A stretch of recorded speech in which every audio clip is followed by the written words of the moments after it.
Você já se perguntou o que é trabalhar para uma organização onde a demissão não existe, onde o erro não tem advertência, tem consequência, onde lealdade é moeda, mas traição é sentença? Eu trabalhei, por anos. Não entrei por acidente. Entrei achando que tinha escolha. E essa é exatamente a ilusão que eles constroem com cuidado. Porque ninguém entra num sistema assim sabendo o que vai custar.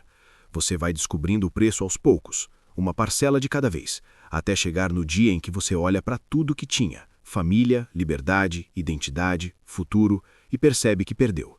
Não de uma vez, devagar, enquanto você achava que estava ganhando. Se você fica até o final desse vídeo, você vai entender como esse sistema funciona por dentro, o que ele faz com quem entra e o que sobra de uma pessoa quando tudo desmorona. Não é história para assustar, é história para iluminar o que acontece nos lugares que a maioria prefere fingir que não existem. Mas existem, eu sei porque vivi. E tudo começou numa proposta simples, numa tarde comum, feita por alguém em quem eu confiava. Uma frase, curta, direta, que mudou cada detalhe do que viria depois. Uma frase que, se eu pudesse voltar, eu atravessaria a cidade inteira correndo para não ouvir. Antes de qualquer julgamento, preciso que você entenda o cenário. Não porque contexto absolve, mas porque sem ele você vai entender errado. E entender errado é exatamente o que perpetua esse ciclo. Cresci num bairro onde facção não era notícia, era vizinhança. Não era algo que você via na televisão com aquela distância segura de quem assiste de fora. Era o cara que morava no número 12. Era o irmão mais velho do seu colega de escola. Era a voz que resolvia conflito quando a polícia não aparecia, e quando aparecia, piorava. Nesse contexto, a facção não era vilã de filme, era estrutura. Preenchia lacunas que o Estado deixava abertas, resolvia problema, dava emprego, oferecia proteção, criava pertencimento. Não estou romantizando, estou descrevendo a percepção de quem estava dentro daquela realidade sem óculos de quem analisa de fora. Com 18 anos, eu era invisível para o mundo formal, sem rede de contatos, sem diploma valorizado, sem sobrenome que abrisse porta. Mas para eles, eu tinha exatamente o que precisavam: disposição, inteligência de rua e uma lealdade ainda não comprada por ninguém. E quando alguém te enxerga, quando o mundo todo te ignora, a gratidão pode te cegar. Você já sentiu isso? Aquela sensação de finalmente ser visto por alguém, mesmo que esse alguém tivesse um interesse muito específico em te ver? A entrada não foi dramática, foi gradual, quase burocrática. Começou com favores pequenos, guardar algo aqui, avisar quando certo movimento acontecesse, repassar uma informação, coisas que isoladas pareciam neutras, mas que juntas formavam um vínculo que você só percebe o tamanho quando tenta se desvencilhar. É um recrutamento sofisticado, não no sentido de tecnologia, no sentido psicológico. Eles entendem de comprometimento progressivo melhor do que qualquer manual de gestão. Cada pequeno passo que você dá cria um precedente, e cada precedente torna o próximo passo mais fácil de aceitar, até que você olha para trás e não consegue mais identificar onde cruzou a linha, porque a linha foi sendo movida junto com você. Com 19 anos, eu era parte do sistema. Não no topo, longe disso, mas parte funcional, necessária, reconhecida. E esse reconhecimento tinha um sabor específico que é difícil de explicar para quem nunca foi invisível. Era combustível. Errado, tóxico, temporário, mas combustível real. Comecei a entender como a estrutura funcionava, as hierarquias, as regras não escritas, os códigos que você aprende pelo erro alheio, porque aprender pelo próprio pode custar mais do que você tem para pagar. Era um mundo paralelo com lógica própria, e quanto mais eu entendia essa lógica, mais difícil ficava imaginar existir fora dela. Os anos foram passando e as responsabilidades foram crescendo, e com responsabilidade maior vem exposição maior. Você sobe na hierarquia não porque quer poder, mas porque o sistema não tem espaço para quem fica parado. Estagnação é suspeita, e suspeita, nesse ambiente, tem custo alto. Então você avança, você entrega, você prova a lealdade de formas que deixam marcas que não aparecem na pele, aparecem na consciência. Com 22 anos, eu carregava coisas que não eram minhas, decisões que tinham sido tomadas antes de mim, por pessoas que nunca vou conhecer, implementadas por mim como se fossem minhas. Esse é um dos aspectos mais invisíveis desse sistema, a diluição de responsabilidade. Você executa, mas a ordem veio de cima. Você obedece, mas a alternativa era pior. E no espaço entre esses dois argumentos, a culpa vai se instalando silenciosamente. Tinha momentos em que eu ligava para minha mãe só para ouvir a voz dela. Não dizia nada relevante, só ouvia. como se o som da voz dela fosse uma âncora que me lembrava que existia um mundo diferente do que eu estava vivendo. Você já usou alguém assim sem que essa pessoa soubesse? Como um farol que você consulta de longe sem nunca chegar até ele de verdade? O sistema começa a mostrar a verdade quando você começa a perder pessoas próximas. Não de forma abstrata, de forma concreta, irreversível, que deixa espaço vazio em lugares específicos. O amigo que aparecia todo dia e um dia simplesmente não apareceu mais. O parceiro que você conhecia desde criança que virou um endereço de velório. Cada perda dessas deveria ser sinal. E era. Eu via. Mas ver e agir são coisas completamente diferentes quando você está preso numa escritura que não tem saída simples. Porque sair sem autorização tem preço, sair sem planejamento tem preço. Sair de forma errada pode custar não só você, pode custar as pessoas que você ama. E aí o sistema te usa de um jeito ainda mais sofisticado. Ele usa seu afeto como corrente. Você não fica por lealdade à causa, fica por medo do que pode acontecer com quem você ama se você errar a saída. Isso é controle real. Não de arma, de vínculo, de amor usado como alavanca. Com 24 anos eu estava exausto de um jeito que o corpo não consegue comunicar direito. Era um cansaço que ia além do físico. Era o cansaço de carregar uma vida dupla, de nunca poder ser completamente honesto com ninguém, de viver numa performance permanente onde o erro de roteiro podia ser fatal.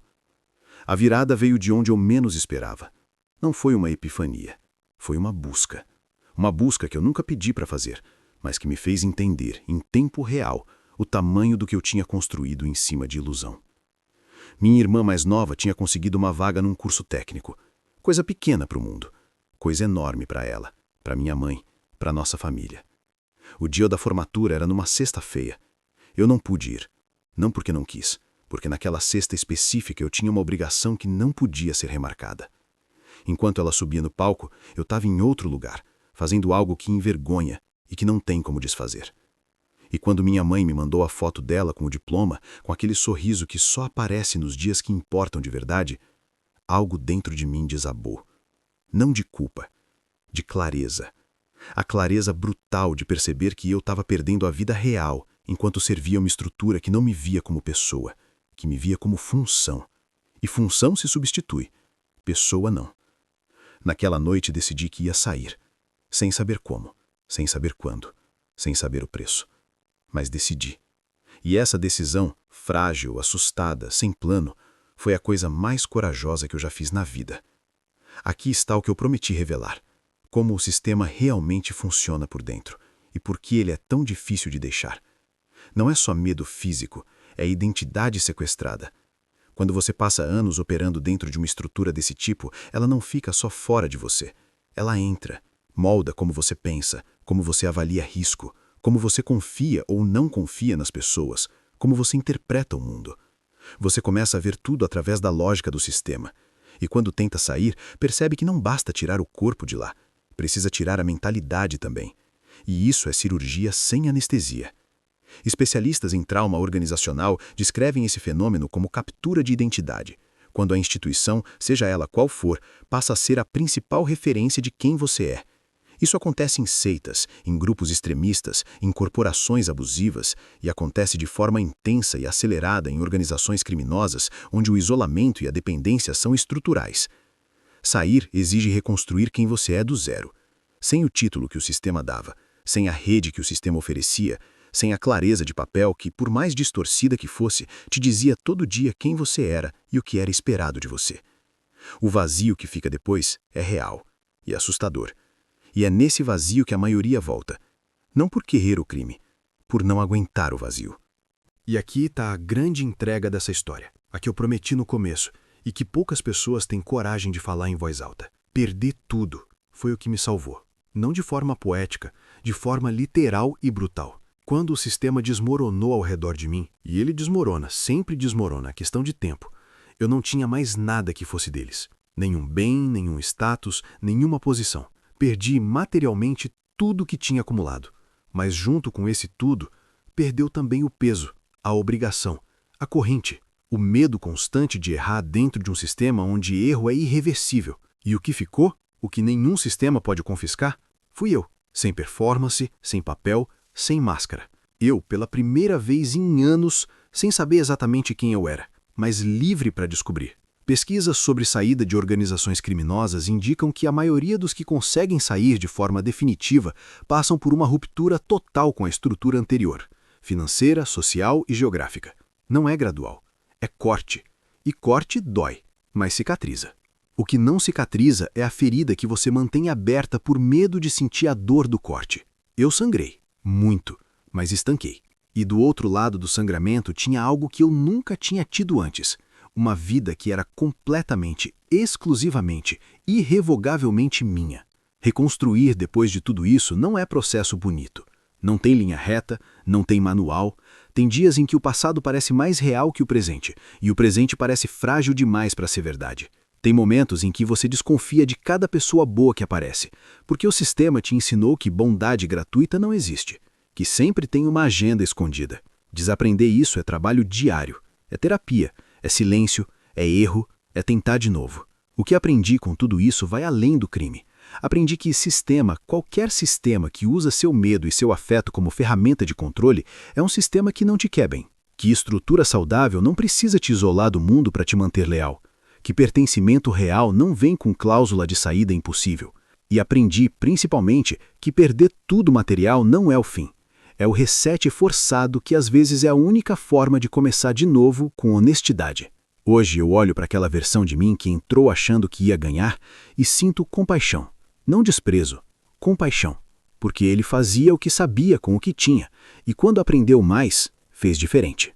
Você consegue olhar para o passado com compaixão em vez de julgamento? Essa virada de perspectiva muda tudo. Perder tudo que trabalhei anos para construir dentro daquele sistema foi a coisa mais dolorosa que já vivi. E também a mais necessária. Porque o que eu construí não era meu, era deles. Era feito do material deles, seguindo as regras deles, servindo aos objetivos deles. E quando desabou, desabou junto. O que é seu de verdade, seu caráter, sua capacidade, sua história, sua possibilidade de recomeço, isso não desaba. Isso fica. E é com isso que você reconstrói. Não do ponto onde estava, do ponto onde é real. Se você chegou até aqui, você aguentou uma história pesada. E isso diz muito sobre você. Talvez você conheça alguém que está dentro de um sistema assim agora. Não necessariamente o crime, mas qualquer estrutura que usa medo e afeto para prender. Talvez você mesmo já tenha sentido essa corrente de um jeito ou de outro. Porque controle por vínculo não é exclusivo do crime. É um padrão humano que aparece em muitos lugares. O canal continua trazendo histórias assim. Reais, cruas, sem filtro e sem julgamento fácil. Se essa história chegou em você de alguma forma, você já sabe o que fazer. Compartilha com alguém que precisa ouvir. E nos comentários me responde uma coisa. Qual foi o momento dessa história em que você sentiu que não era só ficção? Nos vemos na próxima. Fica vivo!